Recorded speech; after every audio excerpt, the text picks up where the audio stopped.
Hello mga ka-electrons, nagbabalik si Osho Electrons guys. Bali, nangyari dito sa kibler na ito. Ito yung kibler guys na mayroong naka-ano siya. Ayan o. Yung kibler niya guys. Ito yung kibler na may mixer at saka may amplifier na sa loob. Ayan o. Ito yung ampli niya sa likod guys. Mixer niya sa likod. Waterproof to eh. Hindi naman sa waterproof pero pag tinakpan to hindi mababasa sa biyahe-biyahe. Yan o, nakalagay. Ito ang naging problema nito mga ka-electrons.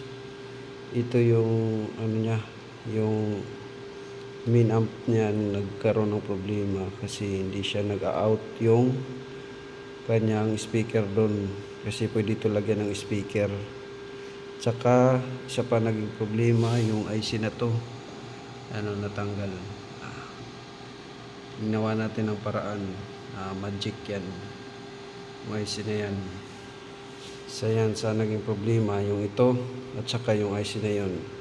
Yan guys, dito lang guys, testing natin guys kung paano kalakas yung ating kibler na may mixer at saka may amplifier na built-in.